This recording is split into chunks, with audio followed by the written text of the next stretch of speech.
Bear down, Chicago Bears.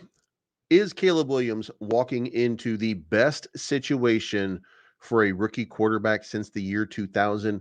There's a report out right now analyzing that to decide whether or not Caleb Williams is going to have that kind of stellar slash spectacular sort of season that we've all been waiting for, that we've all been looking for. Now, look, like many other people, I certainly had my choice at quarterback, and it was different than Caleb Williams. But I do think that as we get closer to the draft, we are going to see it. And in fact, it's not my job to motivate you in one way or another, but I do think that we should look at some of the highlight reels and some of the highlight tapes, and maybe we do focus a little bit on lowlights a lot of times when we want to defend our guy. In this case, it was Justin Fields. So, we look at fumbles, or we look at interceptions, we look at problems, and those problems will still manifest themselves. It's a matter of whether we can control them and minimize them as a coaching staff. And if that is the case, then we might have something really good. And when you watch the tape, you're going to see plays that you're probably going to like. And if you don't like them, you're just not looking at it the right. I mean, this is the option. You know what I mean?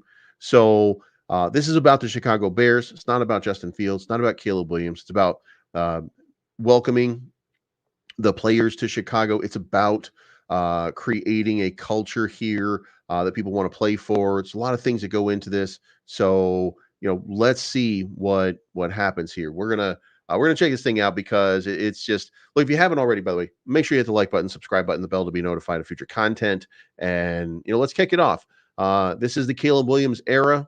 Now, by the way, in the event, it very rare. There's a possibility, and I said that we're going to deal with this at some point in the future, and we will deal with it at some point in the future when we do like mock drafts. But for today and for the next couple of days, I'm trying in the mock drafts to find ways to maximize the yield that we could potentially get for. I don't know that there's any method by which we can trade down now in my simulated drafts. Every once in a while, there is a trade down that still lands me Caleb Williams. I just don't think that's I don't think that's real. And also, like Tooth Tony says, I wish people would stop saying Caleb is the next Mahomes. There's some similarities in it, and look, we do have to be honest. There are some similarities. There's some similarities between everybody, right? It doesn't mean that they're going to be that next person or anything like that. But when you see some of the highlight reels and you really pay attention to the plays that Caleb Williams makes, what he does on the field, then you should have at least an appreciation for. Do I consider, again, I have my preferences, but I think this is a playoff team with Caleb Williams. Without Caleb Williams, it's a playoff team. It's the Bears are going to be fine. Look, if Caleb Williams comes in here as the new next best thing and lights it on fire for one or two plays and then pulls an Aaron Rodgers and gets injured for an entire season, I don't think that the Chicago Bears become the New York Jets. I think the Chicago Bears still make the playoffs. I think the Chicago Bears still have an opportunity to be a very special team, and it's just a matter of starting to put it together. I think for anybody who's watched football for any length of time, you'll know that a quarterback comes into the league and you've got a few games to kind of figure them out. Like what are Caleb Williams' tendencies? What are any new quarterback's tendencies? And within 8 games, you start to get exposed. If you remember, there was a quarterback that we thought was going to be the first Patrick Mahomes, and his name was Derek Anderson for the Cleveland Browns. I don't know if anybody remembers this, but the Cleveland Browns a few years back got off to a 7-1 start. Derek Anderson looked like a world beater quarterback, was just really having a rip. It was his first time starting. He'd been in the league for a few, but it was his first time starting, first time getting an opportunity, and he absolutely excelled. Well, within those 8 games, what people got was game tape that they didn't have before. And then for the second half of the season, the Cleveland Browns were a very middling team and very average team because people had exposed the weaknesses of his game. People will expose the weaknesses of Caleb Williams' game. If he adapts to those, then this guy might end up being something. If he doesn't, then look, we've been doing this forever. It's been 50 years since the Bears have had that quarterback. You know what I mean? So It doesn't matter. And by the way, like Bullet Tooth Tony, if Caleb's is trash, we are not making the playoffs. That's not true. I do think that Tyson Bagent is a capable guy who, when you're looking through Tyson Bagent at the lens, don't forget Tyson Bagent was 2-2 in the games that he started. So he had a 500 winning record. It's not like he didn't win games. He had some severe problems. He doesn't have a strong arm. But he also had a coach that wanted him to have a strong arm, and he was coaching him like he had a strong arm. And when he didn't have the strength in the arm, what did they do? They resulted to the screen game a little bit too much. Those people are not here anymore. And here's the thing. Tyson Bagent is a product of a problem. And the problem is bringing a Division II quarterback into the NFL. The NFL is much faster. Those mistakes that Tyson Bagent made, here's what you have to consider. Is Tyson Bagent an idiot? And the answer to that is no. In fact, he's not. He's a very smart, very humble, very private, very religious guy who is really just focused on becoming a better person. I think that he recognizes when he makes a mistake throwing these passes, and I think that he learns from that, and it takes more practice to do that. He's a special project. If he's better this coming year than he was the previous year, just in case that happens, we're fine. We're fine. We're not as fine as we could be. And we may end up going out within a couple of games, and Brett Rippion's coming in, or somebody else will be coming in as a free agent, middle of the season pickup. Hey man, maybe we'll have Colin Kaepernick come on for a 8-0 run to drive some red hats just out of their minds. You know what I mean? You never know what can happen. But here's the point. The point is, well, they have Kerry Joseph now, so I think that's the quarterback coach now. So I think it'll be fine. The thing is, most people, especially if you watch me, then like it was about Caleb, it was about Justin Fields and not Caleb Williams or Tyson Bagent or anything like that. But I mean, this is the team that we have, and we have to go with the team that we have. We can't go with the team that we wish we had. Otherwise, that's just, we're speculating. But I mean, it's what we're going to do. The point to this all, though, is I'm going to look at the depth chart, by the way. The Caleb Williams area has probably begun here, or it will begin in about a month as we get into the draft. And it's time to check it out. And what's it going to look like? So the question of the day is, have the Bears set Caleb Williams up for success? They're ranking the best quarterback situation since the year 2000, and they came in with number 10 at 2012, Washington. NFL fans shouldn't forget the year RG3 had in 2012. He went 9-6 as a starter that year. He threw 5 times as many touchdown passes than interceptions, in addition to rushing for 815 yards. Number 9 was the 2018 Browns, when Baker Mayfield, after the Cleveland Browns started 0-1-1, they pulled Tyrod Taylor, and Baker Mayfield then went on to win 6 of his 13 starts, and that was a really good situation for him.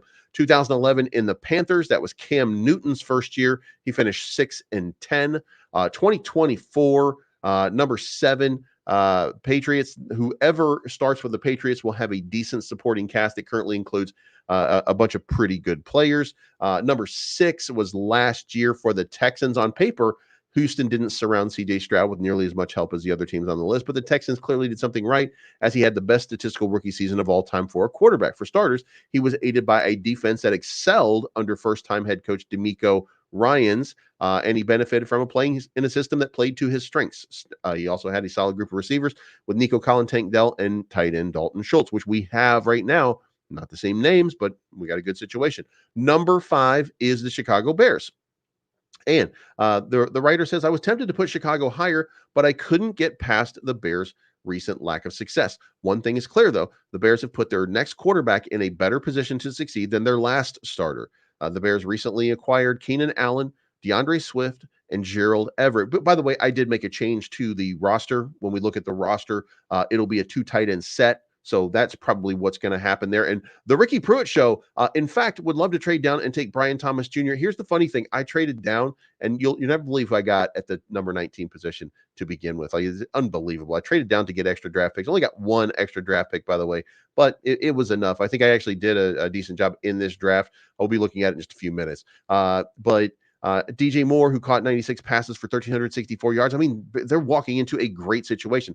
Unlike New England, Chicago has a solid defense with Montez Sweat, Tremaine Edmonds, Kevin Byard. Like and we'll look at the depth chart in a few minutes. It looks like DeMarcus Walker is going to be the de facto starter at this point. Chase Young, I believe, signing with the Saints. So not that I think Chase Moore was any better than DeMarcus Walker. I do have to add. But obviously, we're kind of going in-house with what we can get. And I think that there is a plan. Number 4 is the 2020 Chargers with Justin Herbert. Number 3 was the 2016 Cowboys with Dak Prescott. The 2012 Seahawks, that was the Russell Wilson. 2004, Ben Roethlisberger. I think he won a Super Bowl that year, right? And there you have it. Like, those are the best situations. So the Bears are putting themselves in the top 5 situations for a quarterback coming in. Caleb Williams just has to be okay. Really, he just has to be okay. And this team is still a playoff team. Again, he could get injured. He could pull Aaron Rodgers and take an entire season off with "ow, my knee hurts," and boom, it's we could still have some success. We're not out of the running. Here's the thing. I know people don't like this, but the Bears are built on defense, right? The defense wins championships. The Bears have a very good approaching elite defense. Will it be an elite defense? I mean, that's very tough to say. It's going to be a good defense. That's the point. And a good defense is going to give you a shot on every game. And if Caleb Williams is half what we think he is, or half what anybody thinks he is, then we still have a great opportunity. Tyson Bagent improves the way he should from I want to say year 1 to year 2. We still have a good opportunity. If Brett Rypien is just at least a good game manager, we still have a shot. No matter what, the Bears are in a very good situation. It will rely on Caleb Williams being that guy, but they're in a good situation. So let's not pretend that we're kind of screwed here. Now, what I wanted to do at this point is I really kind of wanted to take you guys through some situations, and I just want you to look at Caleb Williams, right? Look at Caleb Williams and, with an open eye. I'm not telling you that he's the greatest player ever. I'm just telling you he can be a good guy. And if you watch some of these tapes here and you watch some of these plays, then you'll get it. What I'm saying here, these are running plays right here. He's got the elusiveness. Is he Justin Fields? No. But I mean, watch him breaking tackles, watch him making moves, watch the speed, watch the acceleration, watch the way he's using his blockers to take himself down the field. Now, can you argue that Justin Fields or Lamar Jackson would have scored a touchdown on that run? Sure. It doesn't matter. He made a lot of yardage. Look at this. This is him scrambling around, evading almost every Notre Dame player. Now, look, he threw 3 interceptions in the game. It's fair to say that he didn't have a great game, but it doesn't matter. What matters is he has elusiveness, he has speed, he has quickness. Here he is outrunning defensive backs. Is he making it for the touchdown? Yes. Here's another big play where just he's looking for somebody he can't find. He's still looking downfield. He's looking downfield. He sees that he's got a better shot, right? And then what does he do? He takes off, and look at this. He's gone. He's off to the races. Guys, Caleb Williams really does have some ability to play this game, okay? He does have a very good ability to be that guy. Look at him juke out. And by the way, that Washington defender right there, I don't remember exactly what his name is, but that was one of the guys that we were looking at as a potential pickup that would be a good player for the Chicago Bears. And guys, look, if you say, like somebody just made a comment, Jaden Daniels scores. Yeah, well, Caleb Williams does too. The point is he doesn't have to do it this way. This is him eluding the rush, because what he's supposed to be doing is throwing the ball downfield. And if nobody's available, here he is making the plays to keep this game alive, or making those kind of breaks right there. And there he is scoring the touchdown.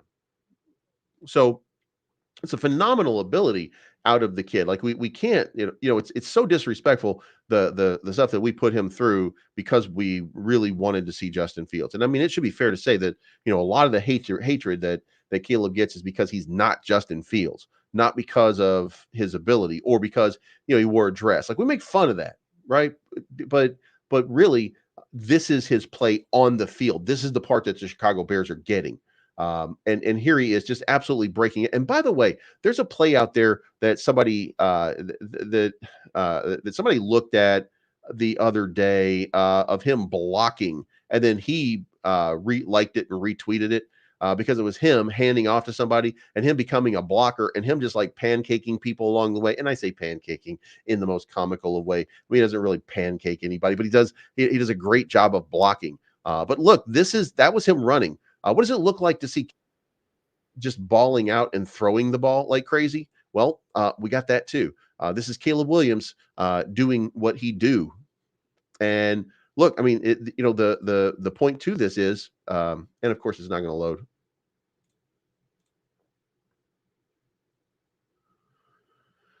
All right, might take a second to load. Let's hit refresh. Hey, when that happens.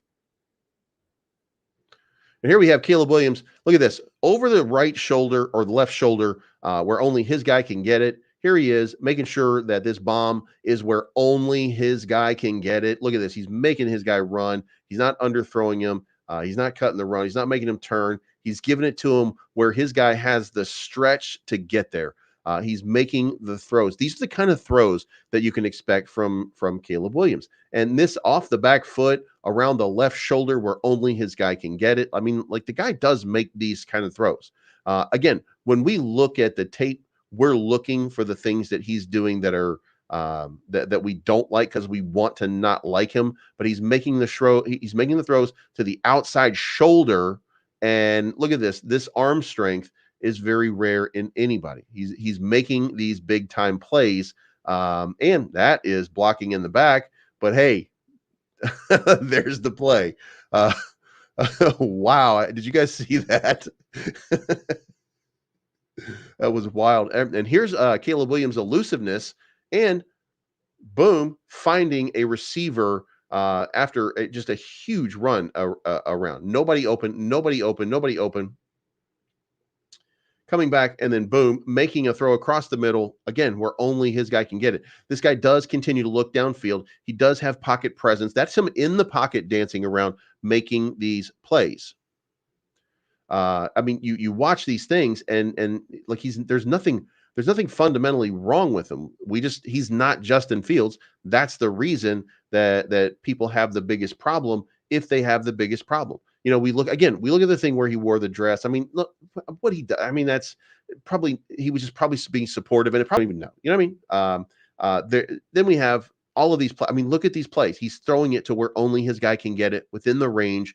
This is everything that you want in a quarterback. I mean, Justin Fields had flashes of this. That's why we love Justin Fields. He was a really nice guy. He was, all the things that we liked were the things that, but here's Caleb Williams out here really showing off and showing everybody. Look at this. I mean, these are fundamentally fantastic plays that are happening right here. And look, he's doing it against college kids. We should mention he's doing it against college kids. Is he going to do this in the NFL? Not nearly as much. I mean, there's is he going to evade rushes like this all the time? No, but he can do it against one or two guys. So he's got some elusiveness. He's got real good accuracy. I mean, there seems to be a good opportunity here. Like I think that Caleb Williams is really a very good overall player. Again, he's just not Justin Fields. So, but that's what Caleb Williams kind of brings to everybody here. That's what he brings to this team going forward. I mean, guys, there's an elusiveness, there's an arm strength, there's all these different people.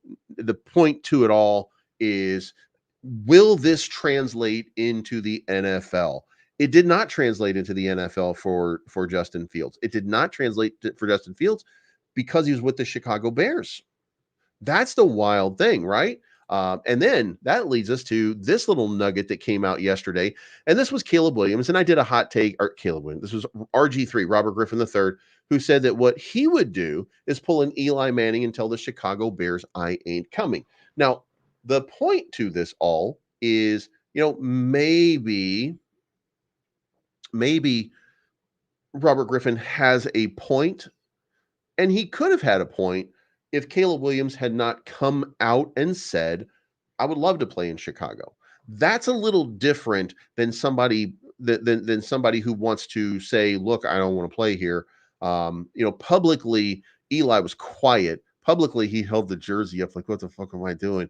But the point to it all was, Caleb Williams is not doing that. Now, could he change his mind and do that and say, "You know what? I could use this opportunity as a power play to get on Washington where I would like to play because it's home."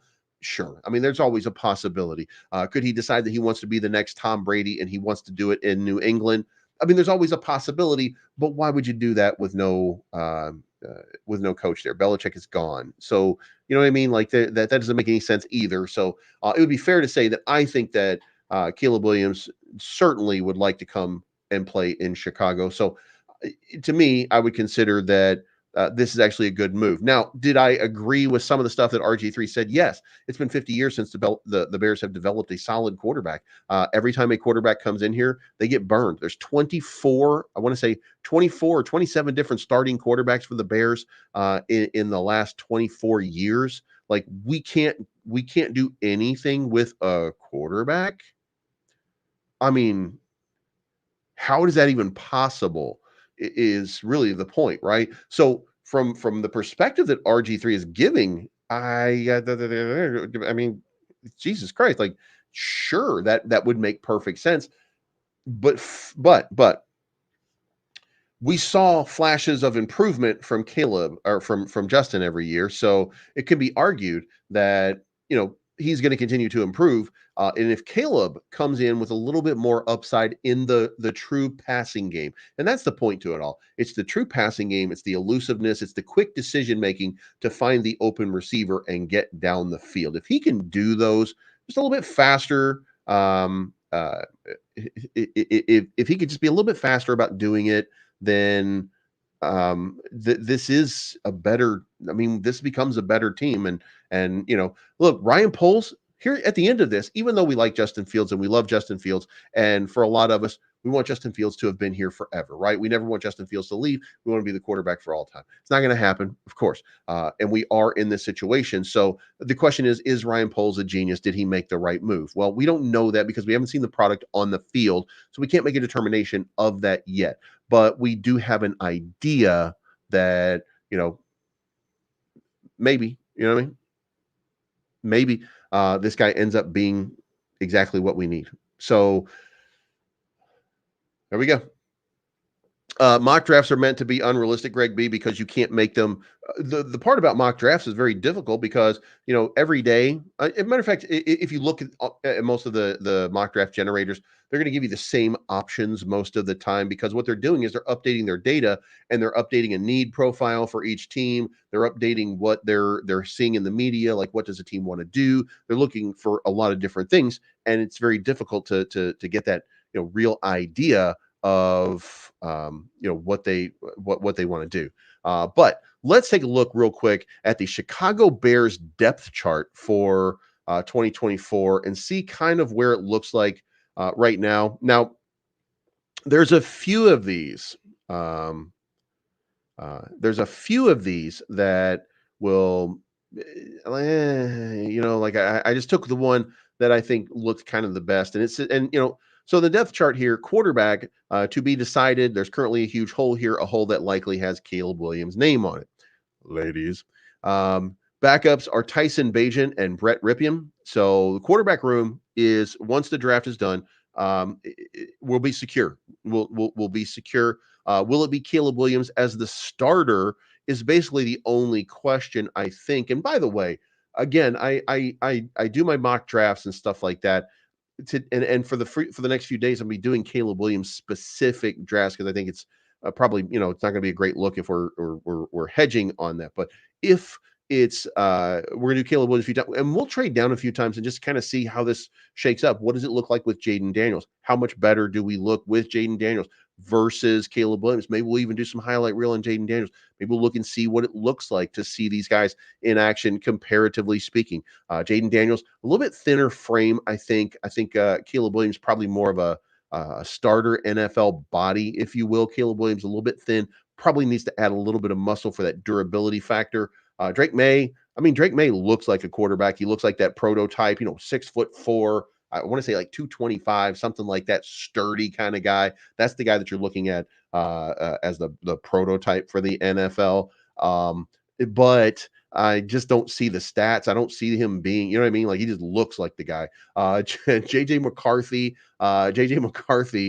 he just looks like he just looks like one of those guys. Like and I don't dislike JJ McCarthy, by the way. I think JJ McCarthy is probably going to be a player in the NFL, but he also gives me the kind of those Derek Anderson sort of vibes, which is why I mentioned Derek Anderson earlier, because it looks like JJ McCarthy comes out looking like a star, and then you know what I mean.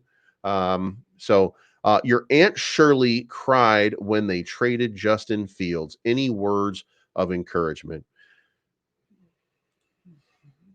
Aunt Shirley, why don't you quit crying?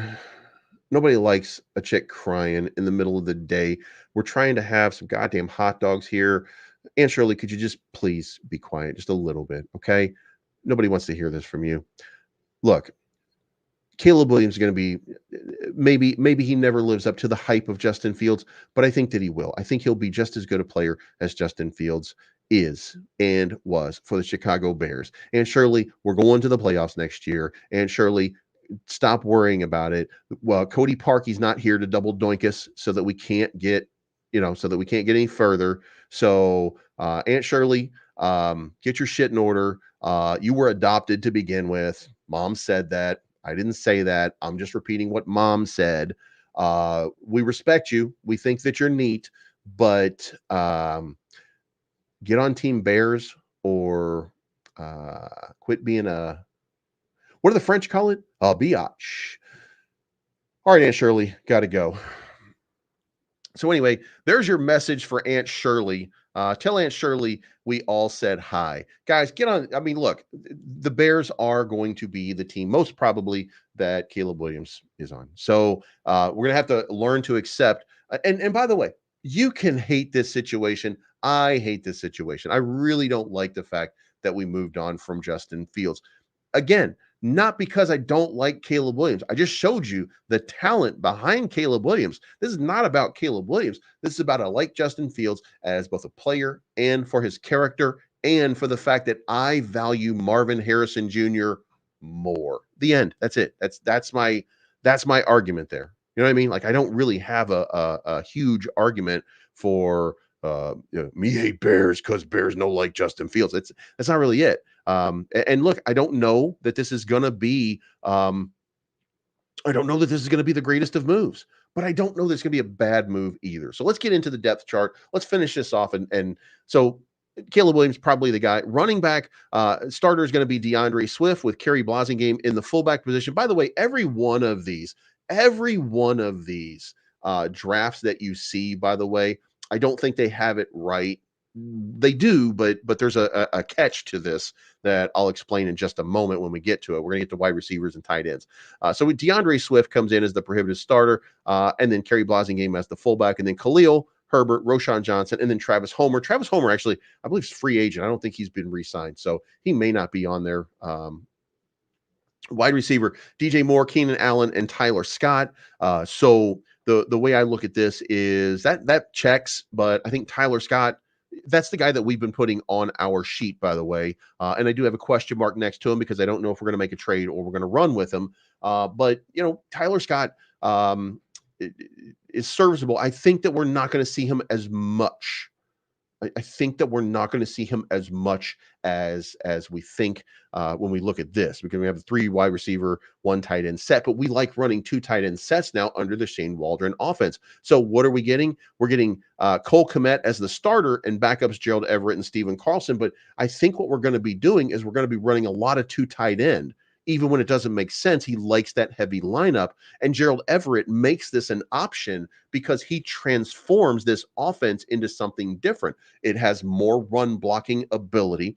It has more pass catching ability than it had last year in Cole Kmet and Gerald Everett. And it gives the Bears a lot more options, in my opinion, because Gerald Everett matches up fantastic against linebackers the same way that Cole Kmet does. So this is another layer to this offense that we really haven't seen come out yet, but that we will end up seeing come out pretty soon. So, a fantastic move, in my opinion. So, I'm going to go with the wide receivers are probably DJ Moore and Keenan Allen um, as the left and the right wide receiver. They're going to be the X and the Z. And then the tight ends, I think we're just going to have Cole Kmet and Gerald Everett, and that's how the lineup is going to look. And then we're going to have we'll have a one back set, and then we'll probably move the tight end out for fullback runs. Kerry Blasingame, I'm not sure how he fits into Shane Waldron's offense yet. We'll see how that looks. For the offensive line, we're going with Braxton Jones, Tevin Jenkins, Coleman Shelton. But there's some debate, by the way. I do want to say on some of these sites that looked at Ryan Bates as the starter and Coleman Shelton as the backup. So I'm not sure who's been named yet. This is going to be a competition, and somebody's going to have to earn that position, of course. Braxton Jones, Tevin Jenkins, Coleman Shelton, Nate Davis, and Darnell Wright, with the backups being Ryan Bates, Larry Borum, Matt Pryor. Now, look, I think that Larry Borum moves down this list. Matt Pryor moves up this list. I can't see a situation in which Larry Borum ends up being the two guy and the go-to in case of Braxton Jones injury again. I just can't see that. I would go with Matt Pryor over Larry Borum because I don't know what I've got with Matt Pryor, but I know what I've got with Larry Borum, and I would prefer Matt Pryor in my opinion.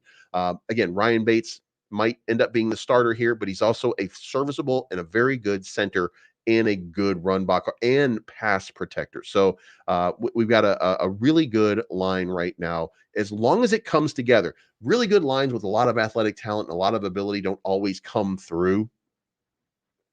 It doesn't always work, but I think that maybe this might be the time where it comes together, provided we don't have a catastrophic set of injuries.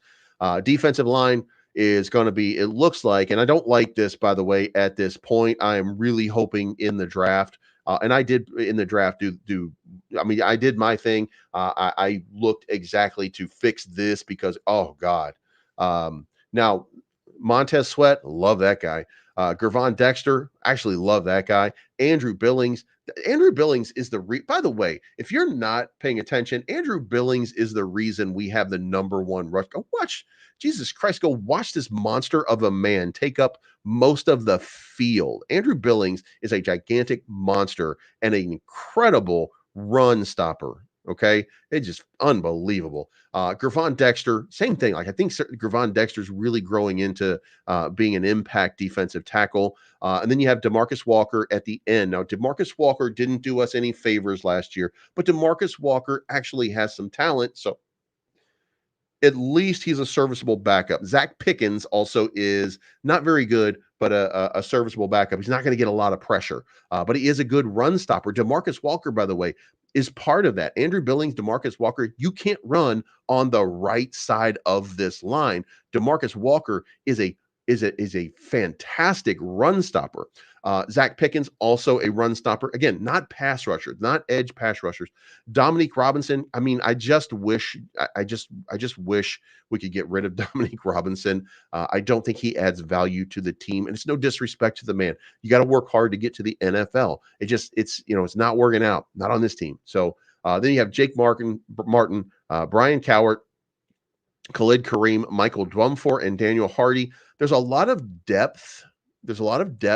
But I don't like the depth that we have. I would love to see a few more moves, maybe some improvements. Again, with Dominic Robinson that high up in the rotation, catastrophe is a mere injury away. You know what I mean?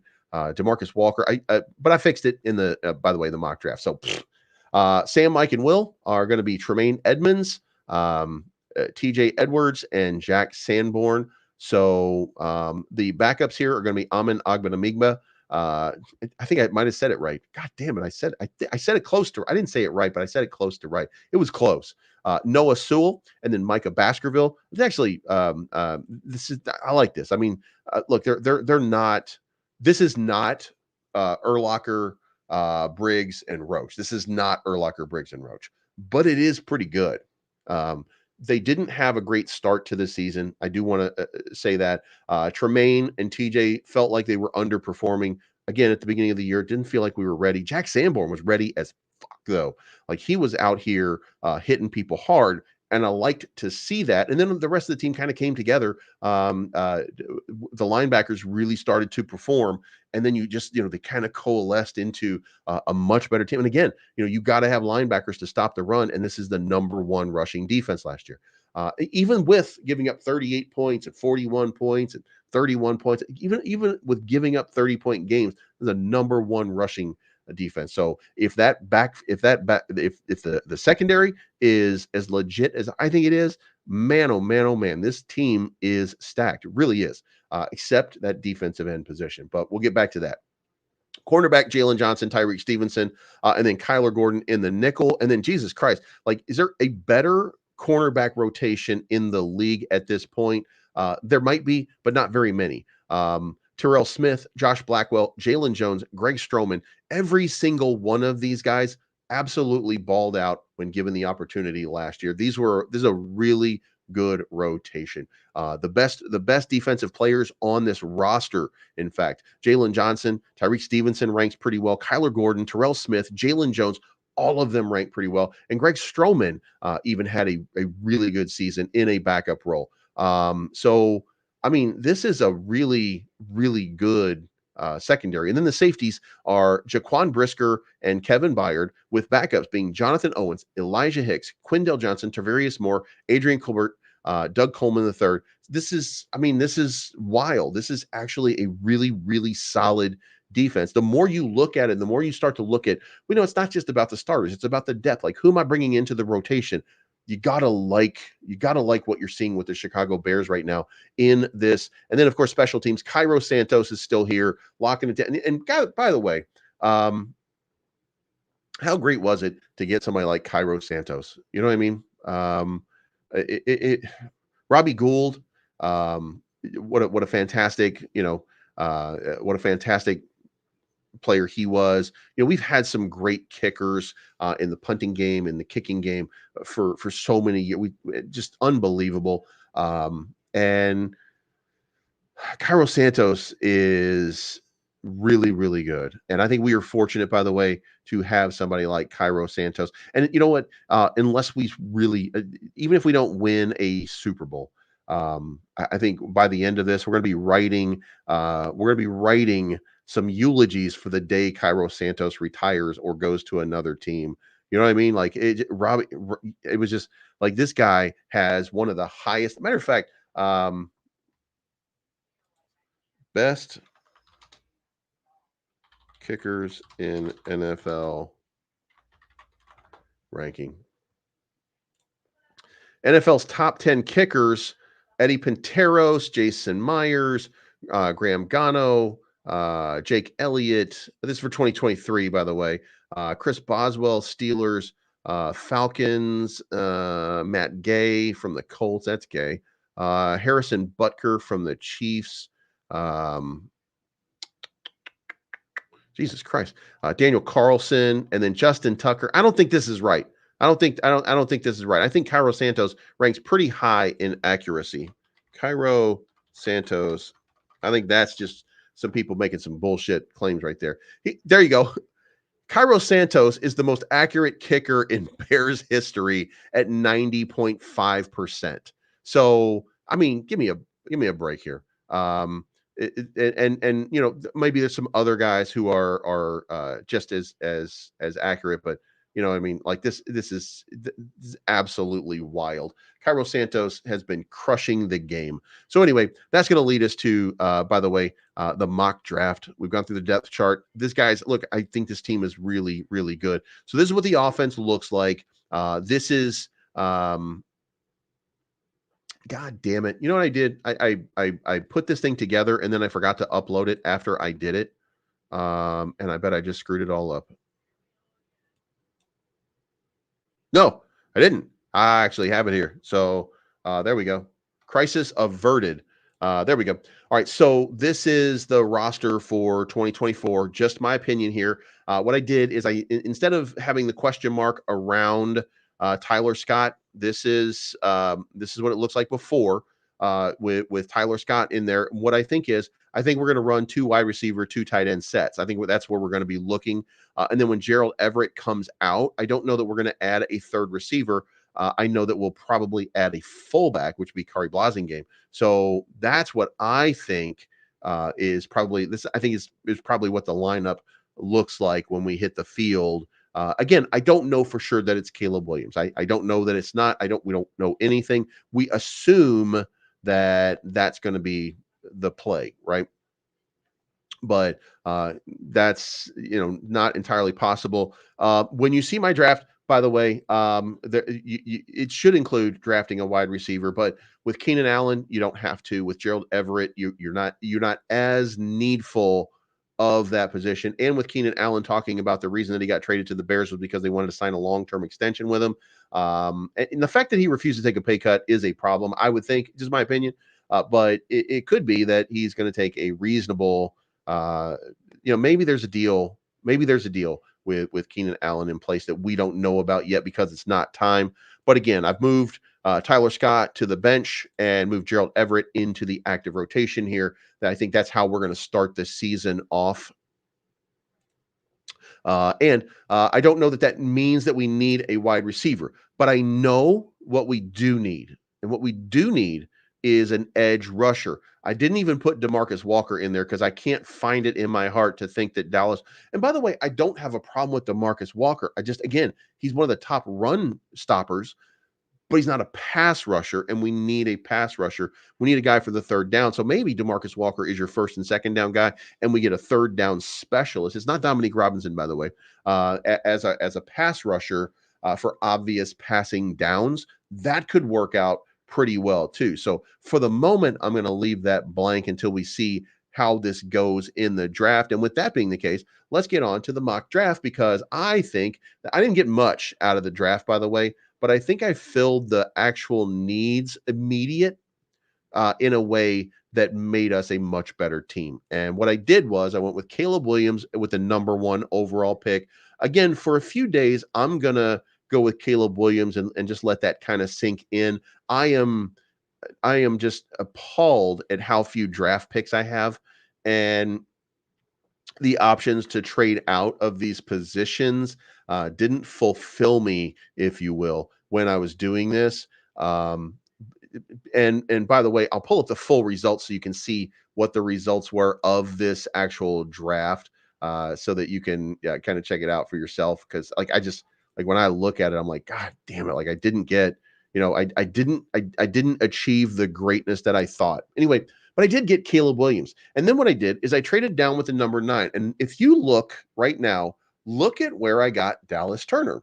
So I took the number 1 and we took Caleb Williams. And then we went to the number 9 and I traded down to number 19 in order to pick up the 19 and the 52. And that got me Dallas Turner, the edge rusher. And there was a lot of he was the third edge rusher taken or fourth edge rusher taken in the draft. I don't think that's the case. I think he's the first one that gets taken, but that also reminded me that there are some really quality edge rushers that are in this draft that we could probably trade down on the 9 and get to, which we're going to do in just a few minutes. But then at number 52, I took Leonard Taylor, defensive tackle out of Miami. Again, I don't like the depth on the defensive tackle position. So Ruthless, I do not think he's going to be there at 19. I actually, in fact, I was going to do, and I told you guys before that I thought I was going to do I thought I was going to do the 1 and the 9 no matter what. And then I thought, look, I got to trade that number 9. I got to trade, like I got to give up. Look, if I'm giving up on Marvin Harrison Jr. with my draft picks, then I'm giving up on everybody. There is nobody that I'm not willing to trade down for or anything like that. So I don't think that he would be available, but I do think that somebody like Chop Robinson probably be available. It's possible that Jared Verse would be available. I know Darius Robinson is going to be right there at the early part of the second round. If I can find my way to get to him, then I still feel good about my edge rusher. There's 5 edge rushers in this draft that are actually really good or at least grade out as starting potential. So there is some possibilities for that. But I took Leonard Taylor at 52. And then at 75, I took Chris Jenkins. And Chris Jenkins, I keep taking him over Braden Fisk. I like Braden Fisk more because I think as an athlete that he's better. But Chris Jenkins has been just a monster. He's been like the linchpin on the defensive line of the Michigan Wolverines. They won a national title. So I'm taking Chris Jenkins on that. And then I took Mason McCormick. Like, I know we still need offensive guards. Coleman Shelton's on a 1-year contract. So, I know at some point we're going to need interior guys. I'm going to have to put that off for a little while. In fact, you can look at this draft, and this is what it looked like when I did the draft. You can see where everybody went. Caleb went first for me. Then Drake May, Jaden Marvin, Joe Alt, JJ McCarthy moved up at 6, with Minnesota trading at number 6 for that one, which, by the way, was something that was being said that New York would probably trade down, and JJ McCarthy would be taken at number 6. Olu Fashanu, then Latu Latu, Terry and Arnold. I traded with the Rams. Then Malik Neighbors, Roma Dunzi, Talise Fuaga, Jared Verse, J.C. Latham, Brock Bowers, Chop Robinson, Quinion Mitchell, Brian Thomas Jr., and then boom, Dallas Turner. So that gets me, there's my position right there.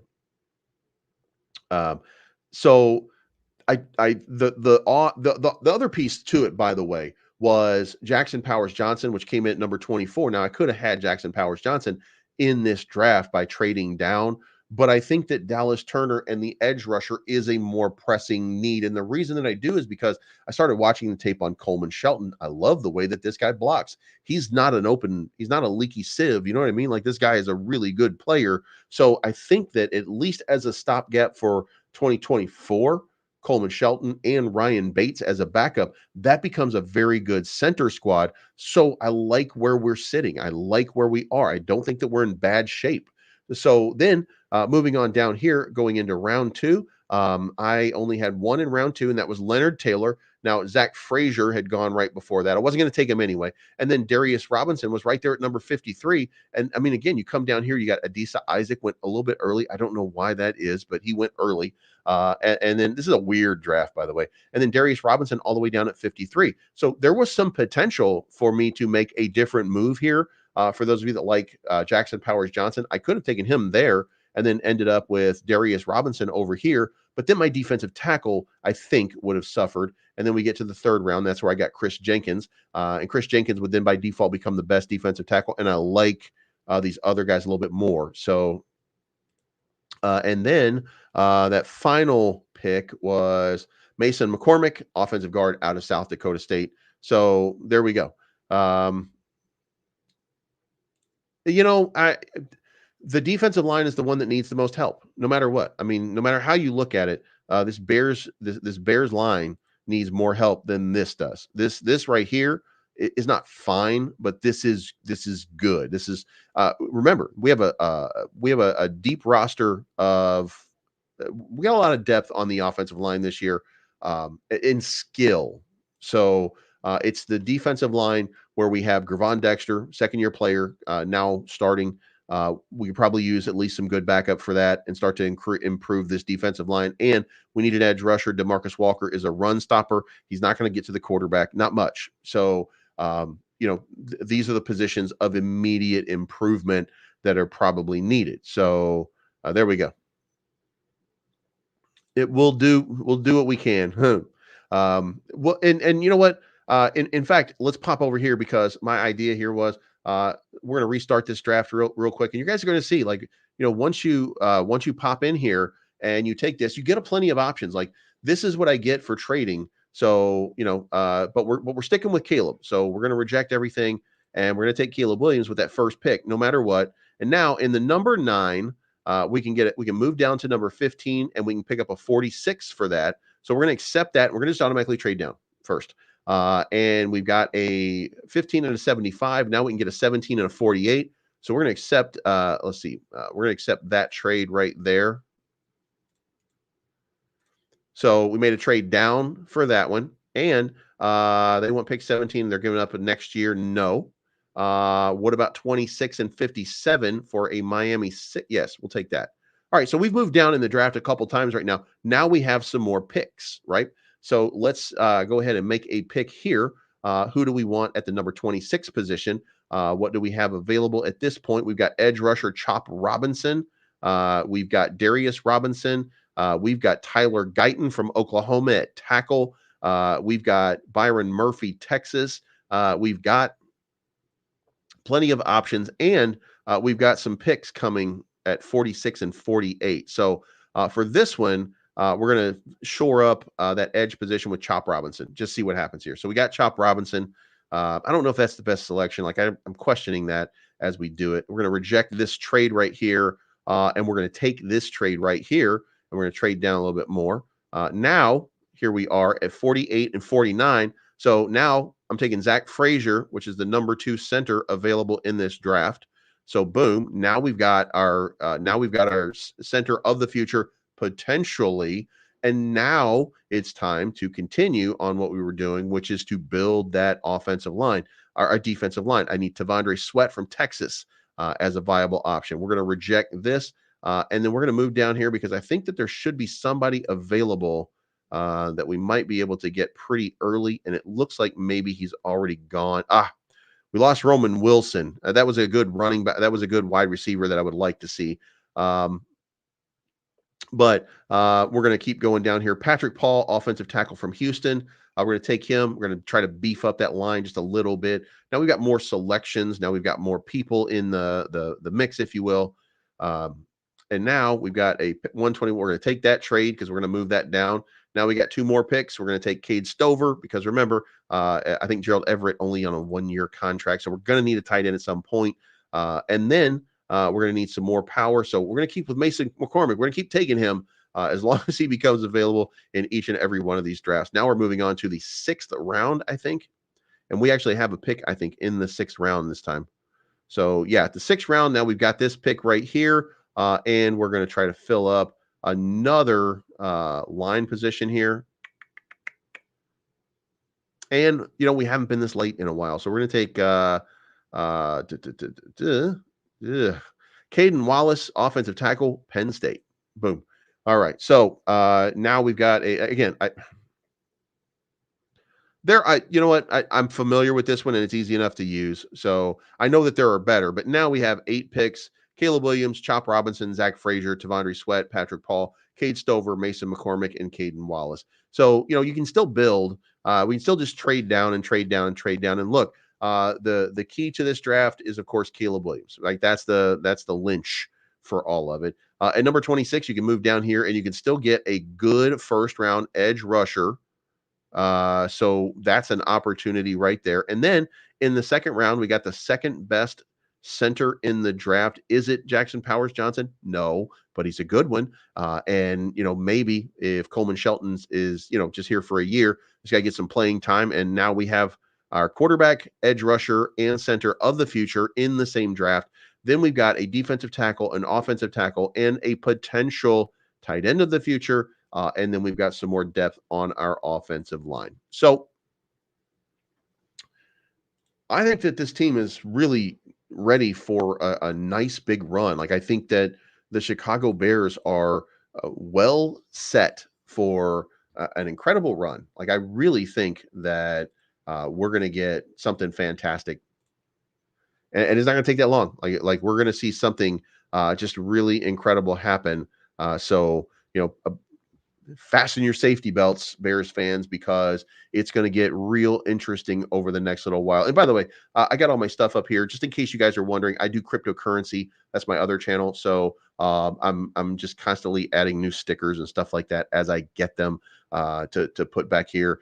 So there's going to be Bear stuff to be mixed with crypto stuff. If you don't like crypto, it's okay. If you like the Bears, if you like if you like crypto and you don't like the Bears, it's also okay. Just know that I'm a Bears fan and a cryptocurrency fan. So thank you so much for tuning in, guys. I appreciate each and every one of you that you take the time to come out here and check me out. It's not fall on deaf ears. By the way, I did have this hat right here, but it got demonetized on my shop. But I do have some other stuff on the shop. If you want to go check it out, there is a link down there. And the best way that you can support me is by signing up, becoming a member of the channel. When you do, then I make you a mod on the channel, and then you can control the chat. And isn't that worth a couple bucks a month? Just to make sure that old Believers channel is boom, boom, boom, boom, boom. It's called Bleeves Crypto. It's BLEEVES. If you just hit it on YouTube, right here, you can see it. Like it's Bleeves Crypto. And that's been my name for a couple years. So if you want to go check that out, certainly go check that out. I do a live stream every morning at 8 a.m. over there. And I do this one at 9:30. And then it is time to go because I got another one that I do right after this, but that's on somebody else's channel. So you guys have a good day. Thank you so much for tuning in. The Bears are going to be just fine no matter what happens. As we get information, as we get more, we're going to do that. And go check out my reaction video to RG3 because I think it was interesting. You guys have a good day, and we'll talk soon.